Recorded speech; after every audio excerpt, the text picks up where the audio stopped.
Well, this is certainly the time it is fun to live in the Federal Capital Territory, as it is 25 degrees Celsius, a lovely 25 degrees Celsius this morning. Good morning and welcome to your daily dose of sunshine, Sunrise Daily. I'm Maokwe Ogun Yusuf. Well, it's looking like an average 31 degrees in Lagos, well, something in the region of 26 degrees right now. But guess what? It's going to rise maybe till about 31 later in the day.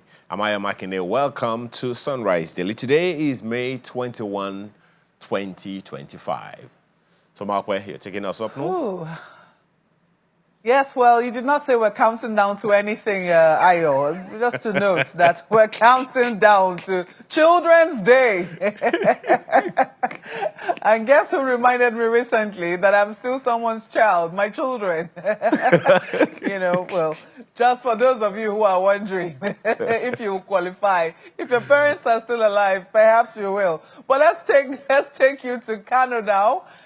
Specifically to the local government called Wudil local government area, from what we understand.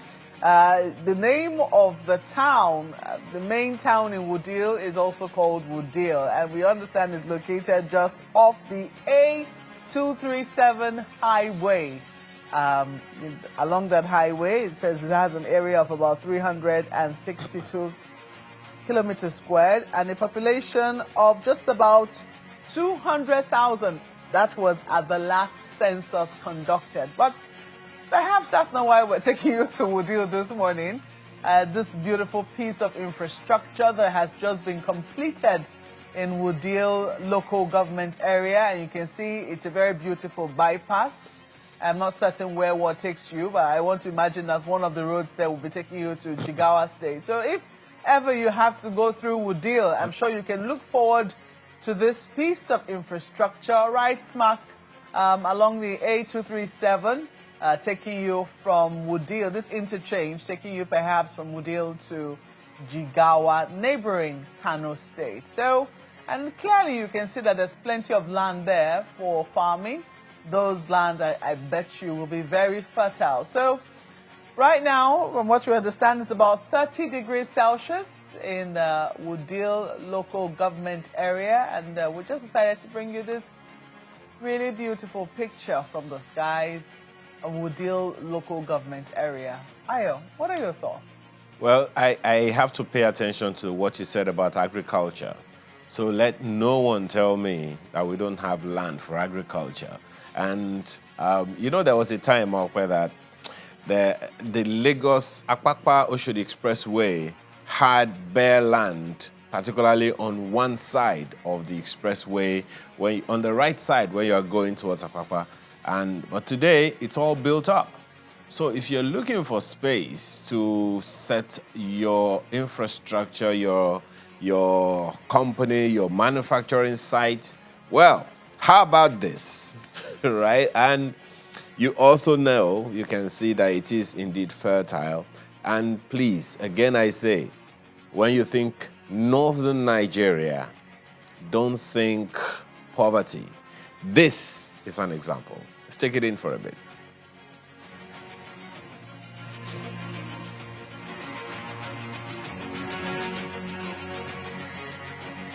Well, Ayo, if you still remember the days when the other side of the Apapa Road was bare, then I don't know if you still qualify as a child, as we're counting down to children. Well, if I had even parents, just as parents you said, are alive, but if I still had parents, I would be someone's child, right? So don't take that away from me. It's still my right. Oh, well. At this point, I wish we could keep laughing, you know. I really do wish that we could keep the humor alive. But right now, we do have an incident that happened in Ibadan, the Oyo State capital. I mean, this comes to light as we're celebrating Children's Day. Yesterday, someone lost his child, and it was in a very tragic situation. Initially, the word had gone round that a police officer had shot. The police officers had given hot chase to Yahoo boys. And as such, I think in the process of trying to stop them, they said a police officer fired at the vehicle, at the tire of the vehicle, but that shot missed. and went to meet a car somewhere else, and a stray bullet hit a boy who was on his way to write his WAEC exams alongside his twin, and in the process, the boy lost his life. That was the story that initially went on social media. But it's since come out, according to the official account now given, released by the police in the Oyo State Command. Yes, the Oyo State Police Command have now released a statement talking about this particular incident, saying they regret to inform the general public of a tragic incident that occurred during a joint traffic enforcement operation with the Oyo State Traffic Management Authority, OITMA, which led to the unfortunate death of a 14-year-old male, Kende Alalade. They say at approximately 7:45 hours on May 20th, 2025, along the airport roundabout, Alakia Adelubi Airport Road, Egbeda local government area. An enforcement team comprising OITMA officers and personnel of the Oyo State Police Command attempted to stop a black Honda Accord driven by one Odunayo Alade, who is father of the deceased young male, who was found to be driving against traffic. So the father was said to be driving against traffic. Rather than complying with lawful directives, the driver allegedly accelerated towards the enforcement team in an attempt to evade arrest, ramming into two OITMA vehicles and a police Buffalo patrol truck. In an effort to prevent further damage and harm to officers and other road users, barricades were set up to demobilize the fleeing vehicle. However, the driver reportedly broke through these barricades, continuing to drive recklessly and endangering lives. Now, at the end of the day, from what we can see in the statement, it does happen that a police chase ensued in an attempt to immobilize the vehicle. A police corporal discharged a firearm aimed at the tires. Tragically, the bullet missed and struck Kende Alade, who was seated in the rear seat behind the driver. He was immediately rushed to the University College Hospital, where he was confirmed dead on arrival. The deceased body has been deposited at the Adeoyo State Hospital mortuary for autopsy and preservation.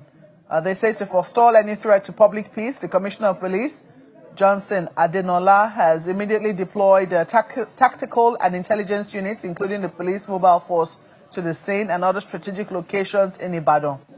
The swift response, they say, has restored calm, ensured public safety, and allowed for normal activities to resume. But this is the account from the police, and they now have a video which has now surfaced to corroborate their own side of the story.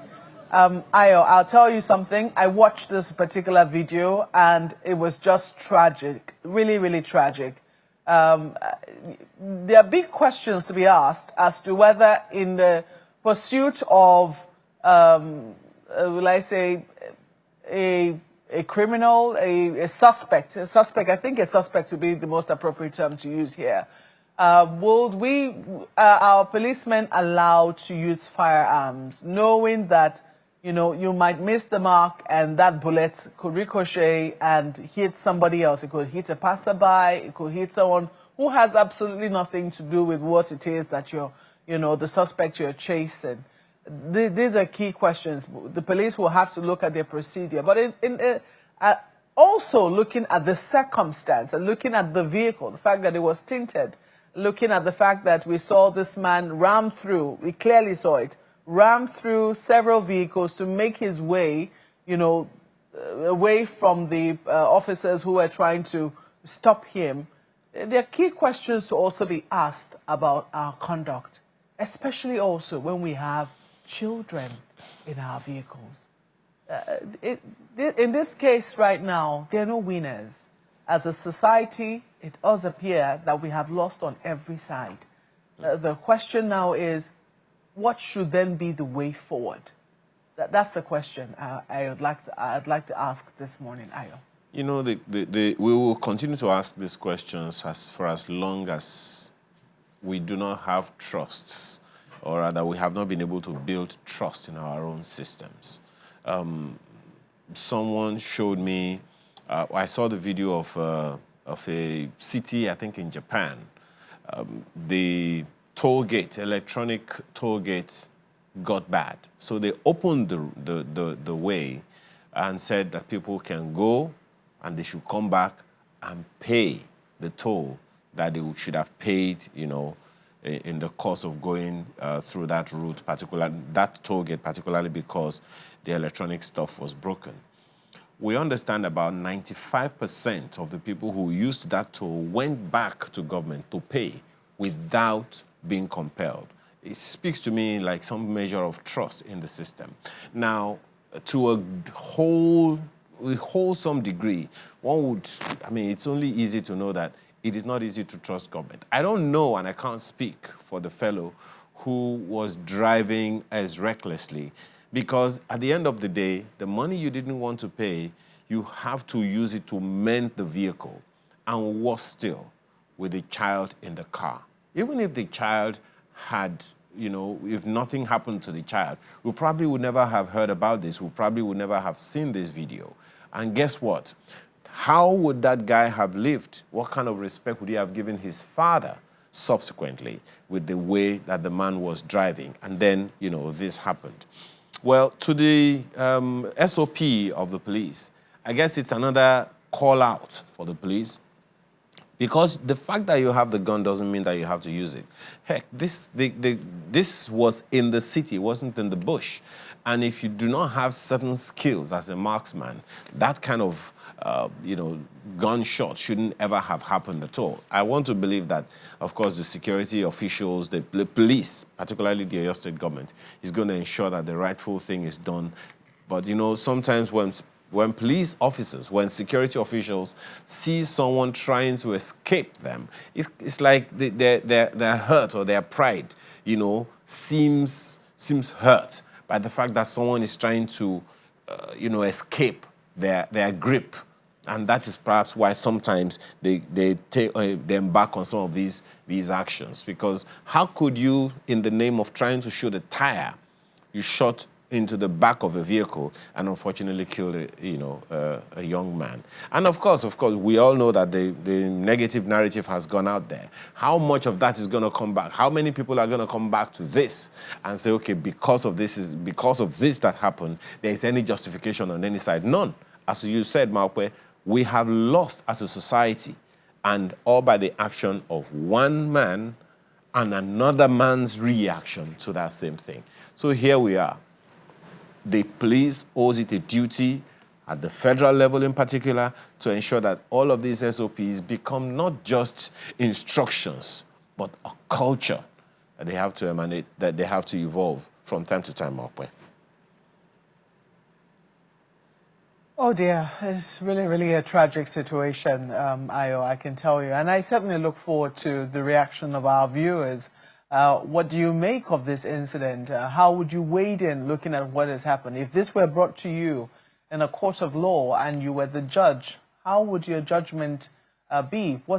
On whose side will you rule? You know, in whose favor would you argue? These are the key questions. And I think it's also in building, having these discussions, very difficult discussions. That's how we move our society forward. But I must say, kudos to the person who was filming all along, because if there was no video evidence of what transpired, I bet you it's going to be very difficult for the police or anybody else, you know, to be able to really say what truly transpired. But all of the time, you know, a camera right there does appear to have given, you know, a clearer picture of what truly transpired. And I want to believe that it's a video that all of us, as members of this society, can learn from. Let's take a break now. When we come back, we'll be looking at other matters, particularly in the southeast of Nigeria. Please stay with us.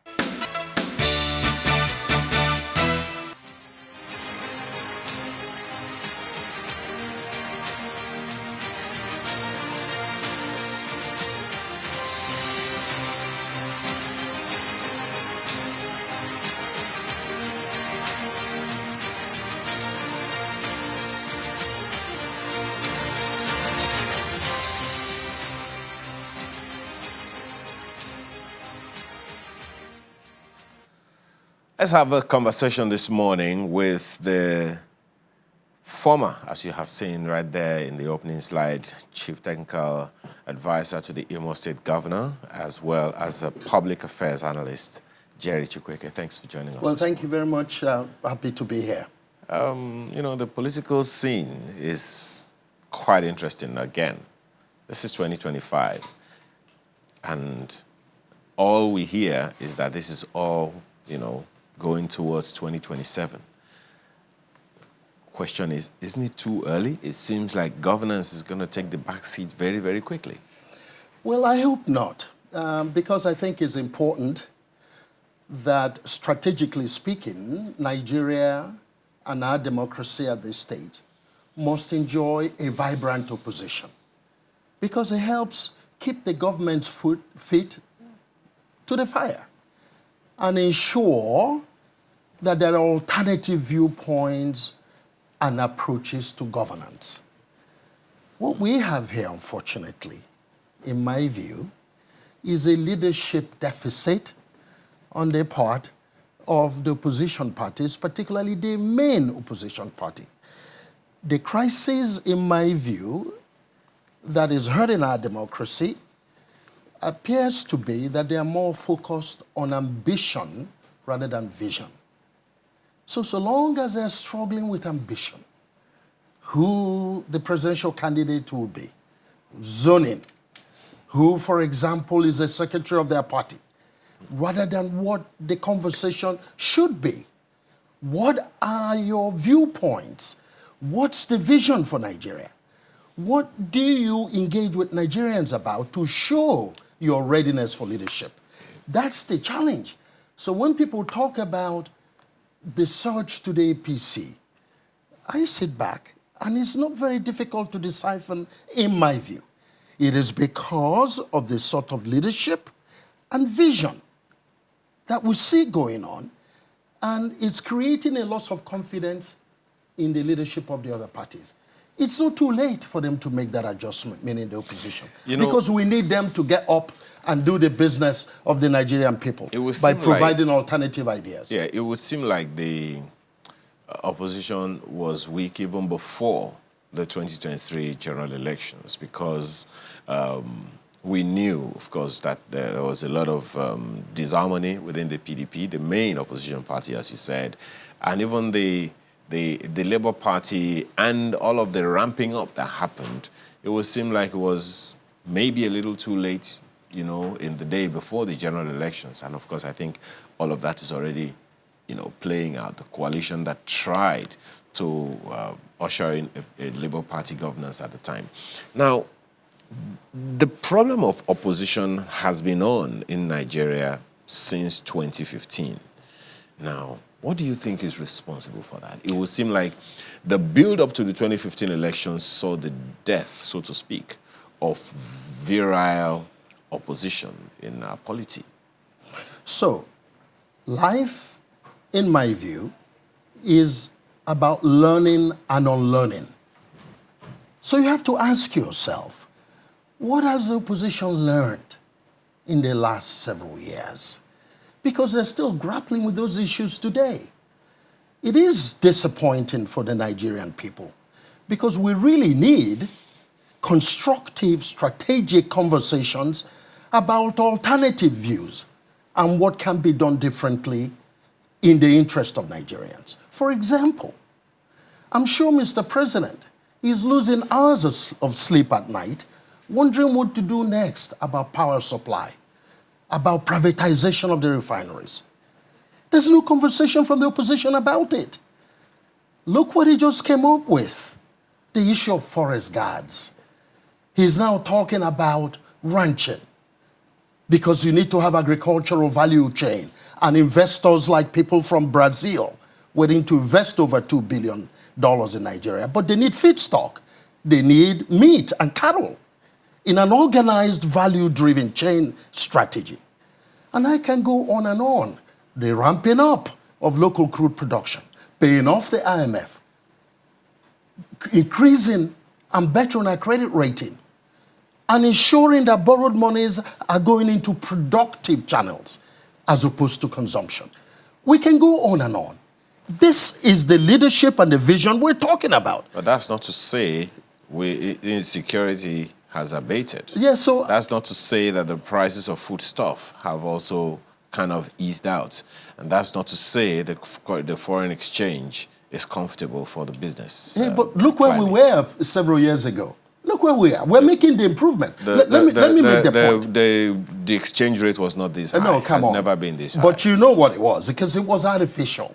And we know there were different rates for different categories of customers. It's even that seems to be coming up again. Well, I'm not sure, because this president, from what I know... What I also know is yes. that, there are conversations to give special considerations for BTA and some other, rates and considerations like that. Yes, but whatever those tweakings may be, and we have to see them evolve, cannot be the rascality that we saw years ago, and that put us in a lot of trouble. Because any which way you look at it, the exchange rate has been fairly stable between 1.45, 1,450, and 1,600 naira per dollar in at least nearly 1 year. But let's go further, because this is the point I'm making. I think clearly that vision-driven approach to governance must be the key. I like personally, and this is my view, I think that when you go away from the old argument of state police, which is still on the table, and they're looking to get the right timing, but the introduction of forest guards, where the federal government and the National Security Advisor's Office takes charge in collaboration with the states to bring an average of 3,500 young men and women in each state, trained, equipped, to man the forests and ensure that we manage security better. It's clearly a new idea. We need solution providers. And that's what the opposition is not doing. They've got to start to focus on being solution providers as opposed to people who are focused on ambition. That's the challenge in my view. But right now, as you said, there are a number of, people will have issues with one or two things that you said, because they would raise the issue with you that the issue of forest guards is not a new thing in the country. However, but the issue of the defection and coalition, how comfortable, how safe, how sane is that for us? There are many people, many arguments, people who have come out to say, look, every election cycle, this happens. And we have seen that over time, particularly since 2015. In the build-up to the 2015 elections, we saw a lot of mass defections from the leading opposition party, as you said it, into the APC. And of course, they shipped out eventually. And then even in this election, the election of 2023, we saw the same thing, all kinds of coalitions, all kinds of permutations, and then we see, what we have seen. And another build-up is happening now. Why does this happen? Is it because there are no political ideologies, or, as you said, it's just my interest and my interest only? Well, that's a good chunk of it right there. Because when you go further, look at what the PDP of the Southeast was saying yesterday. That the Southeast caucus of the PDP is prepared to break away from the party and join some coalition unless they have their candidate as the national secretary. That party is not even able to resolve that issue. Can you imagine? Because of the same token, they're talking about where they're zoning what to, who the candidate will be, and who becomes the president. Those issues can come, but get Nigerians talking about your vision. What are you going to do differently? How will those impact the lives of Nigerians better? That's where Mr. President Bola Tinubu is leading, without a doubt. Because if you are talking about change for the sake of it, it's a shallow argument. They have to come with a superior argument, and it doesn't exist right now. Clearly so. And so it appears that the train has left the station, in my view. And all on board. And if you miss it here, you better catch up with it, the next train station. But that train's destination is the re-election of Mr. President. Having said that, my view is it's not too late for the opposition to push back with ideas. We need vision from the opposition. What would you do differently? That's what Nigerians are very particularly interested in having, that conversation. But another thing that's troubled me personally about this is the legacies, that the footprints that the political class is leaving, particularly for the young people.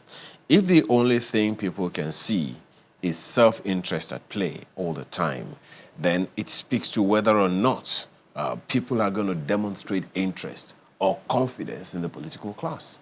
If the only thing that people are doing is, look, junketing from one party to the other, a good number of politicians, have moved from one party to the other over the years, and people have seen all these things. And to a large extent, sometimes they even try to perpetuate themselves or their legacies through, their children and offsprings and all of that. So one wonders exactly what are we telling the next generation? And that's a great point.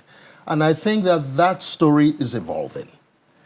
There are many subnational leaders who are focused on the job at hand, in my view. And they're pushing hard, taking full advantage of some of the courageous policy decisions because they have more money from FAC, focusing on small businesses, infrastructure, empowering young people, focusing on investing in technology to better manage security, and in ways and means that our young people can see disciplined leadership. That's important. And you also give Mr. President for the credit for this. You see how he continues to play, identifying, associating with subnational leaders who are performing across party line. If you watch his movement and how he's out there working together and encouraging others to come along. Some would argue, so I think that's important. Some would argue and tell you that all of that is political permutation, even on the part of the president. Well, guess what? Let's look at what's on the ground. Would it not be fair to say, for example, that in the Southeast, just like in Kano and the work going on in Kaduna State or in Cross River, look at Enugu State, look at my state, look at what's going on in Abia State, even for that matter, Anambra State. Look at what's going on even in Lagos. We have challenges.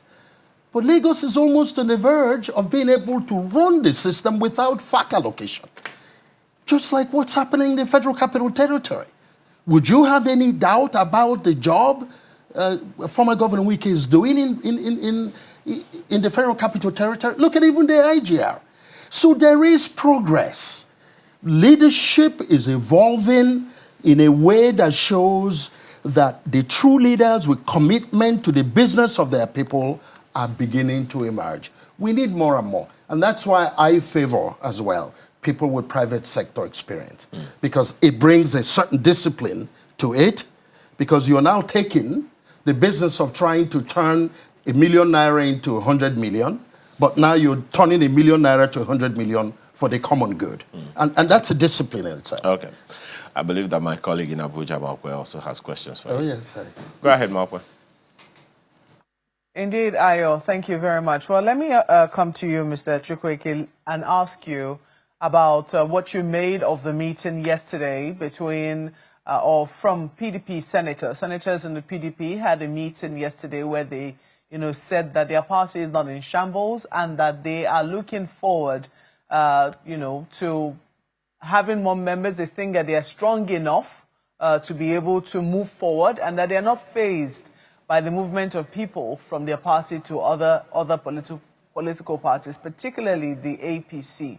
What are your thoughts on that particular meeting? Do you think it's coming too late in the day, or do you think you should have done it much earlier?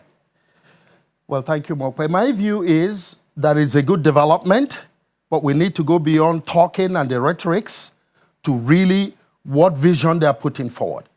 Nigerians are really anxious to hear the conversation about alternative viewpoints to policy, what they intend to achieve as a viable opposition, and preparedness to lead.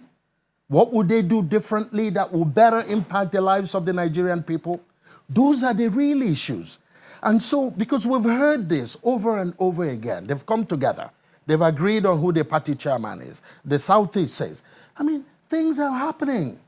I listened carefully to Mr. President a few days ago when he was in Anambra State, talking about now dealing with the marginalization of the Southeast to bring the gas power lines in terms of network of natural gas into the Southeast to empower economic development, to bring standard rail gauge into the Southeast to empower the economy and the logistics and the logistical challenge. We want to hear ideas from the opposition. And quite frankly, I think they're doing Nigerians a disservice by this continuous pursuit of ambition rather than vision. And that remains my argument. I don't also know what you made of the encounter that presidential candidate of the Labour Party, former governor of Anambra State, Peter Obi, had with the president in Rome. And then when he got back from that particular trip, he also, he visited a school and he clarified to a lot of people that, oh, he's not enemies with the president. What he is enemies of or with is corruption. What he's enemies with is children out of school, essentially listing most of the ills that he stands against. Do you think that that is clear enough to the people in terms of a vision and what precisely he stands for as a Nigerian politician? Well, I know former Governor Peter Obi very well. He's a friend of mine and a gentleman for that matter, and God-fearing. I know those things of him. Mr. President is a president of Nigeria and deserves his due respect. And that's what we saw play out in Rome. Having said that, what former Governor Peter Obi and Labour candidate for president in the last election was talking about were quite generic. These are challenges that have bedeviled Nigeria for years: out-of-school children, level of poverty, infrastructural decay, corruption. But look, we were just reading yesterday about a clear and improved approach to fighting corruption by the EFCC. The housing project they just handed over, looking to, in every opportunity, to fight corruption and to bring those assets back into the common good. So I think that the point he was making are things that we all as Nigerians are concerned about. But they didn't start with Mr. President. I think they're actually improving under his leadership. And that's my understanding of what he was talking about. Are they really improving? I think that's the question that a lot of Nigerians will ask. In this season, for a lot of people, especially in the last 2 years, looking at the removal of fuel subsidy, they would have loved to see a bit more transparency. I think even in the World Bank report released recently, the review that was done with the ministers of finance and a number of other ministers who were in attendance there, there were a number of issues raised by the World Bank. Why did it say that, yes, on the whole, they are saying certain macroeconomic improvements? They didn't mince words on the fact that they're yet to see where the savings that were supposed to have accrued from the removal of subsidy, where it is accrued to. Do you think that there's been sufficient explanation and sufficient transparency shown by the Nigerian government in terms of how these funds are being expended? Well, that's again a good point. If you look at the net, one of the key value derivatives of the removal of fuel subsidy is the fact that allocation to subnationals is more than tripled. The subnational leadership has got more work to do. And many of those governors are doing well, but more needs to be done. They have more money now at their disposal to focus on jobs creation, partnering with the private sector, creating, in conjunction with the private sector, power supply. Big deal for Nigeria. How do we get more power so small and mid-sized businesses can operate? How do we get some grants and soft loans to small businesses? How do we get more money flowing in local governments for small contractors and suppliers so they too stay busy? All of these are opportunities created by the funds that are now creable through FAC to the subnationals. And we need more work done in that regard, because that's part of how we fight insecurity and create happiness and stability for Nigerian people. The opportunity is there. We just need more work, even at the subnational level. Well, there are so many other issues to raise with you, particularly in the area of governance, because we've mostly spoken about the federal government, but not quite about the subnationals themselves, who have a lot of accountability to do for Nigerians. And now we have to thank you so much for your time for coming here with us. Thank you. Thank you. Jerry Chukwueke is a former Chief Technical Advisor to the Imo State Governor, as well as a public affairs analyst. We appreciate your time. Thank you. I'm very happy to have been here. Okay. Thank you. When we return, we talk about one of the issues he's raised, and it is governance related. We'll be back.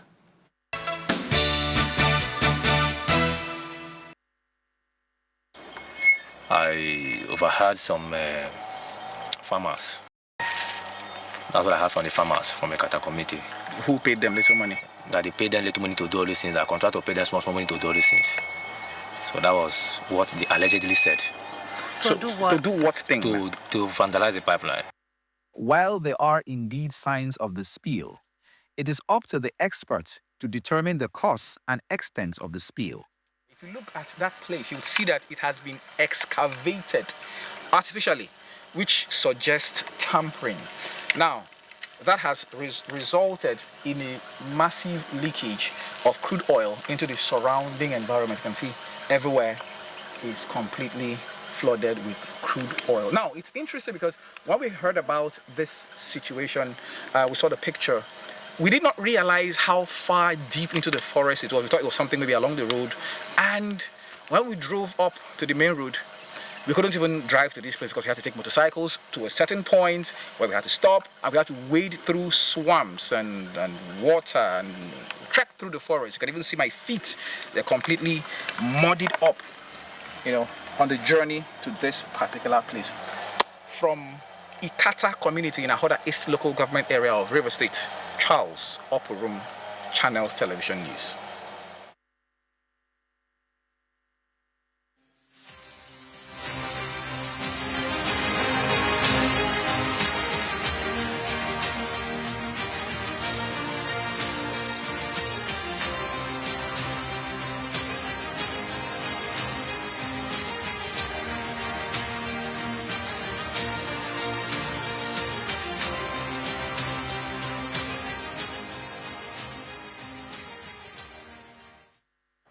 Well, indeed, that's where we're changing gears to now. We're looking at the issue of oil spills in the Niger Delta region, particularly in Bayelsa State, as groups continue to come out to ask the government of the day to do better by them, and also the oil companies operating in the region to also do better as well.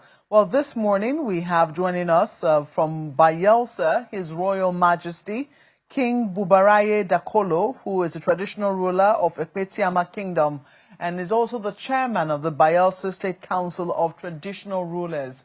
Your Royal Majesty, thank you so much for joining us this morning on Sunrise Daily. Thank you, too, for having me. Well, we have shown a video which, you know, the spill is, will I say, is typical of many areas in the Niger Delta region. However, in this case of River State, which was shown, it did appear like it was sabotage. And sometimes that is what the oil companies allege, that it is sabotage. But we're also aware that a lot of the pipelines, as admitted by the NNPC, which usually is a joint stakeholder in many of the stakes of these oil companies operating in the Niger Delta, that the pipelines are really old and a lot of them are in dire need of replacement. Would you say that today there is a, will I say, a mode of operation in place that determines when an oil spill like as we saw in Ahoda East, you know, happens in the Niger Delta? Is there already a will I say, procedure that takes place that ensures that that spill is cleaned up effectively and the people who are affected by that spill are also compensated? Not at all. There is nothing in place as far as we know from the experiences we've had, they are happy to just say sabotage. But you must understand, and Nigerians must know, that every oil installation in this country has a number of security agents right there. Okay, a good number, 20, 30, 40, 50, 60 of them. If it's the riverine, you have houseboats with about 50, 100, and so on there. So if there is sabotage, how come we have never, ever seen the saboteur? Nigeria is the only place where sabotage is caused, but no saboteur. So I've always demanded that they should show the saboteur. Some of these pipelines we're talking about are almost 40, 50 years old. And then the wellheads have been abandoned for decades. So when someone who doesn't have the competence comes to manage them, you know, what happens is a blowout, and then the oil begins to spill. Sometimes high pressure, high velocity for 38 days nonstop, for 68 days nonstop. We had these experiences in Bayelsa State. In Nigeria, on the average, at about 300 spillages every year. And what the Bayelsa State Environment Report shows is that for every individual in the state, we are having about two barrels of oil per capita. Oil and gas industry has shown complete neglect for the people, complete incompetence, because there is no regulator. The regulator is considered not to be there because it has never regulated. The regulator, whether it is NUPRC, whether it is DPR, is in the pockets of the transnational companies. They fly them to the site, they pay their bills, they take them everywhere. These regulators don't even have boats. If you don't have boats, you don't have helicopters. How do you function in the riverine? You are definitely doing the beat of the oil and gas industry against the people of the Niger Delta, and specifically the people of Bayelsa State. So would you say that all of the years of advocacy with regards to the damage that, will I say, looking for the right words now, certainly not the mining, but the exploration of oil has done in the Niger Delta region, it hasn't yielded much in terms of benefits to the people? Well, I will say very little, because as we speak today, life expectancy in Nigeria is about 54. But here in Bayelsa State, it's about 40, 41. Okay? So the Niger Delta life expectancy is lower. If you go to the University of Niger Delta University Teaching Hospital, they say that the cause of death for most of the people, like about 90% of the people, is cancer. Cancer of the uterus, cancer of the breast, cancer of the throat, cancer of everywhere. So, and then, of course, gas flaring is still on. Don't mind what anybody says.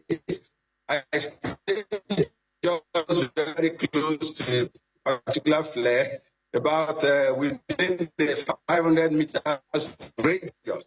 It's still flaring. Sometimes it comes like the world is coming to an end. So not much has been achieved, though some level of awareness has been gotten. But the people have not changed their behavior at all. If you talk blackmail, you get your experiences. Not much has changed. Sometimes names change, like we now have NUPRC. But what are the NUPRC? Do they have the funds? So what is the next level of advocacy? Because clearly, yes, this advocacy has been on for a long time. You have said that oftentimes, yes, they claim sabotage. We rarely ever see the saboteurs. Just a little question on that. Are you ruling out completely sabotage from this?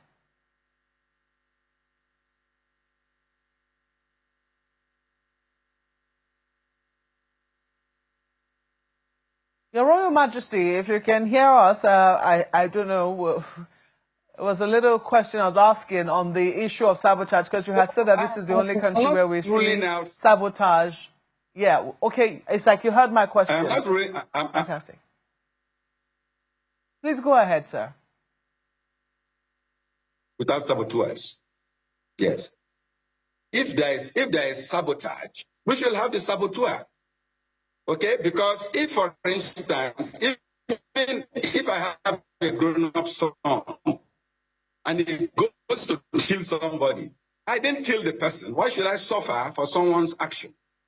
Okay, so the government of Nigeria, the NUPRC or DPR or whatever, should isolate who is the saboteur. We have never seen the saboteur. The sabotage is the most convenient oil industry wayo to escape the responsibility, escape cleaning up. Like I said before, if the community never meets to plan to anything against the oil and gas industry as a group, then if one or two individuals who could come from anywhere, as a matter of fact, our borders are so porous that someone can come from Ghana to Equatorial Kingdom right now and do something. Someone can come from Lagos by boat to Equatorial and do something and still get away. So why will you say sabotage and then you allow the community suffer? It is based on this thinking that the PIA today has put the responsibility of managing the security of oil and gas infrastructure on the community, something that JTF could not do, something that the military and DSS and everybody could not do for 27 years. They are giving it to someone who doesn't have the training to now do. This is the level of hypocrisy we have been seeing. So sabotage is a convenient escape. The truth is that there may be, but when you have abandoned wells, when you have what do you call them, rusty pipelines that are 60 years old, like the one in there's one pipeline in River State. Since I was the child in the 70s, those pipelines have remained exposed between the Lehman and the Creek, going to Creek Jetty. They are still there.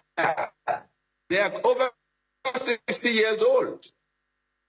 So what would you say, Your Royal Majesty, what would you say is the way forward now? Since all of these years of advocacy has been on, and it doesn't appear that a lot of progress has been made. We've had all of these agencies. The PIA has also come into effect. Yet it doesn't appear that the people of the Niger Delta are still holding a favorable end of the stick. What do you think should happen now? Well, we'll continue to call on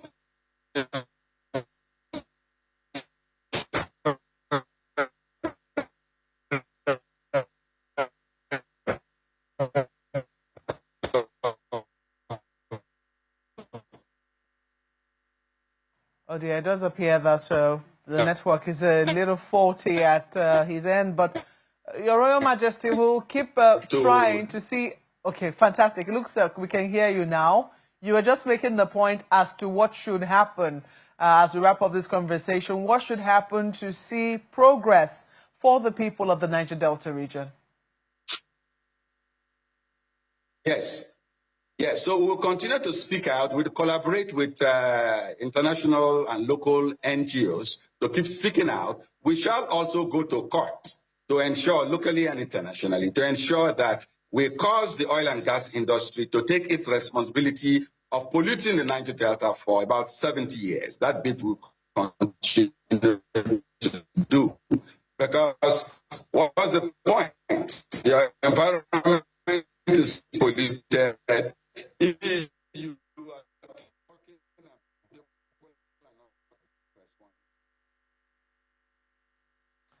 Well, Your Royal Majesty, we have to thank you so much for speaking with us this morning. It's a shame that the connection was not as good as we had hoped, but I'm hoping that those who need to hear the advocacy that you have made this morning, that if you need to go to court, you certainly will be going to court, but that this advocacy for the lives of the people of the Niger Delta and for oil companies to take responsibility will continue to go on. We've been speaking with His Royal Majesty, King Bubaraye Dakolo, who's a traditional ruler of Ekpetiama Kingdom and also the chairman of the Bayelsa State Council of Traditional Rulers. Well, that's where we wrap up today's edition of Sunrise Daily. Thank you so much for being a part of the program. I'm Maupe Ogun Yusuf. We'll take note of your comments, Tom Egbele, Law Alpha Cross, Festus Sakimboyewa. Thanks for sending in the messages. Amaya Makinde, do have a wonderful and productive day.